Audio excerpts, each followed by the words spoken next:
Storybook Brawl was nice enough to send me some dust codes, so I'm doing another giveaway. Stick around to the end of the video to find out how you can enter to win. What is up, everybody? I'm NoLucksGiven, and happy Gwensday. I always really love to use Gwensday as an excuse for me to experiment a little bit more and try to knighthood something that I haven't knighthooded before. And I think that I've gone through most of the 2-cost units that are worthy of a knighthood, and I've gone through a lot of the 3-cost units as well. So today we're going to look at a 4-cost unit. We're going to be hanging on to the knighthood for a little bit, but I think that Feasting Dragon is one of the best units in the game, potentially to knighthood, and can really give you a huge potential to high roll and take over the lobby, and that's exactly what we're going to be taking a look at in this one. I locked onto the Shrink spell, so that way I'd be able to pick up 3 units on my next turn, and while they're not super powerful units, it's going to allow us to remain at 40 health here and continue to just be strong as we progress through the game. So pick up the Minotaur, pick up the Baby Root, and then I get to pick up either the Sherwood Sure Shot or the Madman. And hopefully this gives me enough power to just hang on to the knighthood and feel comfortable hanging on to the knighthood for a little bit longer into the game. And honestly, it's a pretty tough choice, but ultimately I do decide to go with the Madman. There's a lot of things that you can make work with the Madman. We could potentially find a Polywoggle or something, which could also be a great knighthood target after it transforms. So that's definitely something to keep in mind, and that's going to be good enough to let us walk away with a win. We are the only full health hero at this point in the game, though of course Loki and Trophy Hunter just cast a Forbidden Fruit, so they're kind of on full health as well. We'll get to pick up another Shrink spell, and then I'm going to lock onto this shop, which has some interesting synergies going on for it. The Wicked Witches aren't the best thing to do with the Minotaur, but the Creeper is pretty good with the Happy Little Tree, so there is some interesting stuff going on there. And I even debate, like, well, maybe I will knighthood the Happy Little Tree, because if you can pick up an early Darkwood Creeper, you can grab a bunch of extra stats on it, and that actually gives you a way to make use of this unit that otherwise does kind of fall off. And haven't really looked at Happy Little Tree in a while. Maybe could do so again now that we have the that trees are like a little bit weaker in the mid game. It could be interesting to look at Happy Little Tree. Pick up Dark Contract here.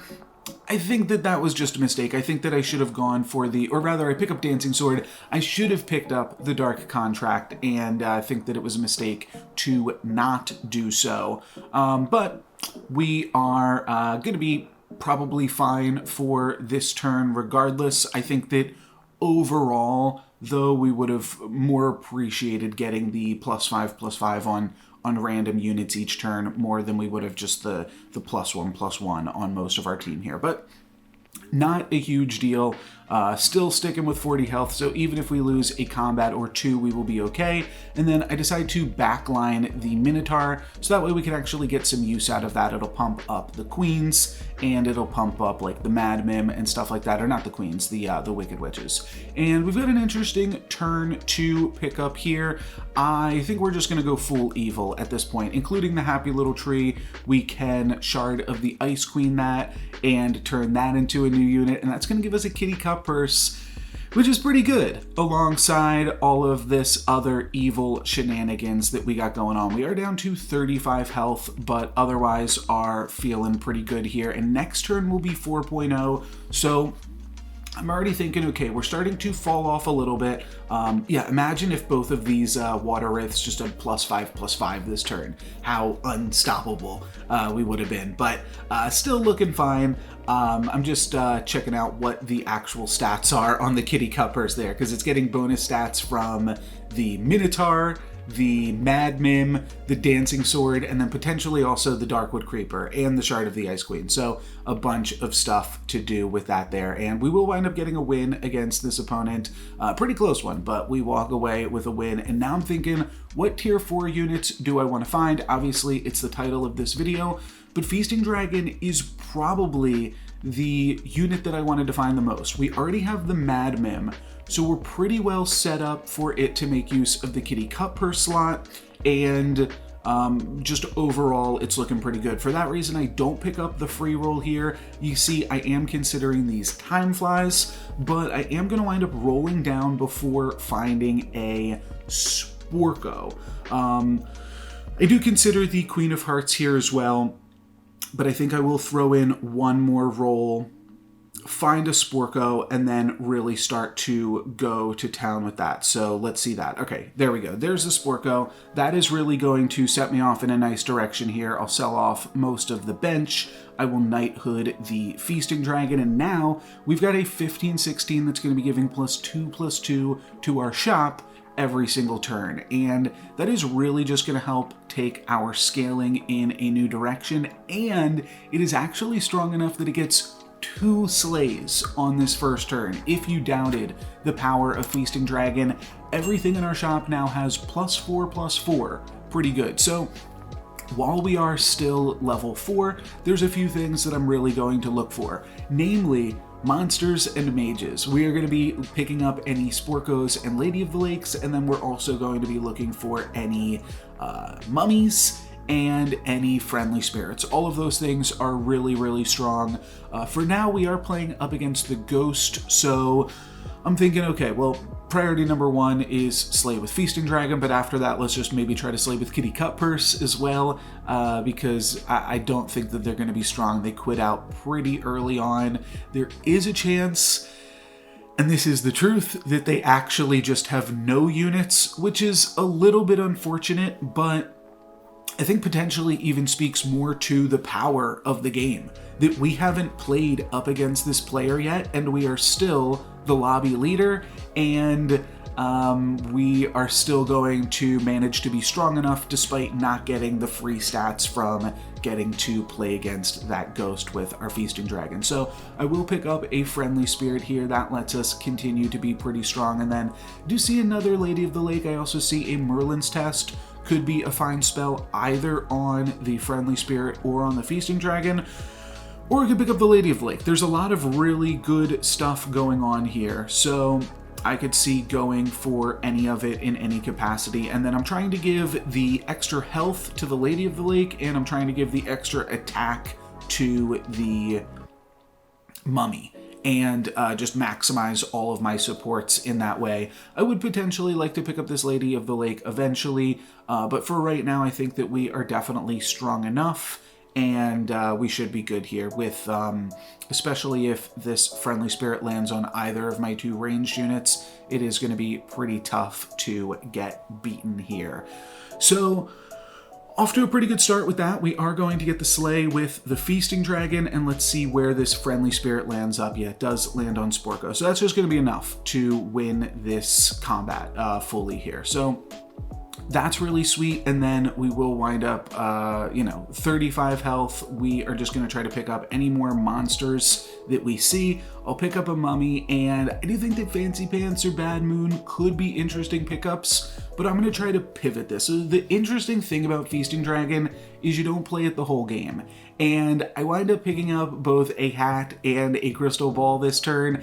I took the hat because maybe it allows us to purchase some XP, but then once I have the hat, it becomes pretty clear that I should just take the ball. So I'm going to wind up going for that. I'm going to sell off both of my Wicked Witches to pick up a Lancelot, and then I will just cast some more spells on this Feasting Dragon here. And we can end with a free roll. Then I'm going to end by locking onto Sporko, actually. The reason for that is we can double support Lancelot with both of these Sporkos, and it will immediately activate. So that is definitely something to keep in mind. If the friendly spirit lands on Lancelot, that will also activate it, so that's pretty cool too. But yeah, definitely a little bit of a weird game with this one, that we wind up pivoting into mages, though we do have some mages already. We've got the full back line of mages. Those definitely count for something. And yeah, Feasting Dragon just giving us a lot of flexibility and comfortability with which to pivot into this strategy. But definitely a little bit silly here that we wind up just finding the crystal ball and the Merlin's hat. That definitely wasn't what I was planning on doing. And one thing that I was saying earlier is that you're not going to stay in Feasting Dragon the whole game. So now it might look a little bit weird now that I've picked up a Lancelot and we've rolled past some Baba Yagas. Maybe the Bad Moon could have been good for us, though it's hard to argue with the fact that I've got a crystal ball plus a Merlin's hat, right? And that definitely provides just like an easy out in terms of where we should be going for this game. There's not really a great tier 5 treasure to pair with Crystal Ball plus Merlin's hat now that Mimic Chest is out. Ninth Book of Merlin is also a 6 cost treasure as well. So all of that's a little bit awkward. My opponent's going to devastate our backline by casting a Poison Apple before we cast our Falling Stars. So a little bit awkward there. We will have a huge Sporko, but my opponent is going to be able to do us in there with the Merlin. Staff of the Old Toad I think could be good, but I'm just going to take Hand of Midas, pick up this Spellweaver, and say, okay, these are some mages, now let's pivot into this mage comp and see what we can do. And I think even this turn, I'm going to potentially look to cut the Feasting Dragon here. It was fun while it lasted, it got us to this point, but I think that we can potentially just do some stronger things by just playing a bunch of ranged mages this turn. Pick up Cindy because we can grab some econ on that, we'll just skip the treasure and then have some additional gold from it when we sell it back. However, oh wait, no, okay, we are skipping the treasure here. I got a little bit carried away, that's right. We are going to wind up finding the treasure from the Wizard's Familiar next turn. So, small spoiler there, but my opponent with a bunch of Wombats in disguise, but we just have a bunch of ranged units. This is going to be a close one, though. We'll see who wins this. My opponent will spawn over the whole board with some pumpkins as well, but their Rotten Apple Tree attacks, so that's really good for us and does allow us to get the win. We also get the 4 Glory, so we'll get a free tier 6 unit here. That's going to be an Echo Wood, so I'm just going to buy and sell the Echo Wood just for econ there. Give us 1 additional gold, not a huge deal. We'll cast Gigantify, and then here's where we find the pair of Wizard's Familiars, so I'll pick up on those, and that is going to give us the Potion Master's Cookbook. So that's a really good third treasure to round out these ones, and then I am just going to wind up selling off my Lordy and my Feasting Dragon, and locking onto this True Love's Kiss. There's not even really a great thing for me to kiss this turn, but I guess I'm also kind of locking for the Wizard's Familiar. And this does allow us to cast a few more turns. After I do that, I should probably unlock the shop. Oh, okay, great, I do. Because I don't really need a Wizard's Familiar at this point in the game. I'm really just looking to add on to this board by picking up, maybe I should probably pick up another Aeon. I do wind up rolling past them though, but really just Storm Kings is all that we're going to need to make this board a little bit bigger, plus a whole bunch of spells. However many spells we can find and cast are all going to be really, really great. We could theoretically, if we picked up another Aeon, like toss the hat, though the real reason to pick up the Aeon is just so that way we can pump the Lady of the Lake and the Sporko every time we cast some spells. But not really going to worry about that, just going to feed some units to the Kraken, and we're on to the finals now at this point. It seems like a pretty quick game because we kind of destroyed the rest of the lobby here, probably alongside with this Merlin, but we are going to wind up being in the finals now and just casting a few more spells. I think that this game was definitely a little bit silly because of the Crystal Ball plus Merlin's hat, but if it's not that, then it's probably XP and then using the gain or the lead that you get from the Feasting Dragon to potentially transition into trees or something like that. My opponent is going to scam our Storm King, so good for them. That's going to keep them not losing as much life, but we are still much, much stronger than them. They've got the Deck of Many Things and the Moon Songhorn,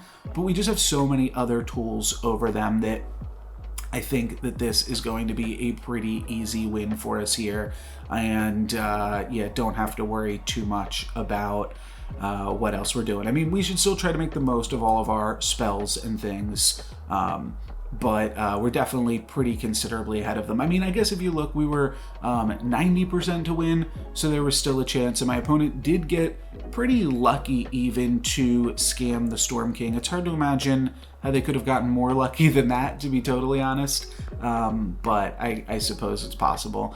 And yeah, that was a pretty interesting look. Like I said, I do think Feasting Dragon is not a unit that I play super often, because it doesn't really have that much stats. However, Gwen definitely alleviates that drawback. When you upgrade a unit, you double its stats, so it becomes a 10-16. If you can then support it additionally with a Sporko or a Madmim, it's just got a whole bunch of stats and is going to be super powerful, and ultimately is going to be quite strong, because then you're also giving +2/+2 to everything in the shop every turn.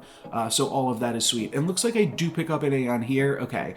And that will potentially allow us, like I was saying, to toss the Merlin's Hat if we find a triple on these Aeons eventually. And these Aeons get so big so quickly from the Potion Master's Cookbook plus having 2 Aeons there. And then my opponent, writing on the wall, is going to concede. So they had enough. I think that we were definitely going to be able to take them there. It was just a matter of time. But happy Gwensday. Hopefully this provides some inspiration for you to play some Feasting Dragons with your Gwen games. And hopefully you enjoyed. Here's the details for my giveaway. Just leave a comment on any of my videos this week that includes the word support, and you'll be entered into a chance to win a 4,000 dust code. The reason that I say to include the word support, that way I can differentiate between the people just leaving a comment and those that are actually interested in the dust, to make sure that it goes to a person that will appreciate it. And there's no limit to how many times you can enter. You can go back and comment on some of my previous videos. I've been uploading daily Storybook Brawl videos for the past 7 or 8 months at this point, so I'm sure there is some sweet content that you have yet to see. And yeah, you can enter multiple times. I will do a new code next week. And the other thing that I wanted to say is that if a bunch of people enter, I will give away more codes. So that's just going to be limited by how many people are entering and how many people are commenting. Let's get this channel to over 1,000. I'll see you guys next time. Thank you very much for watching. I'm NoLucksGiven. Peace.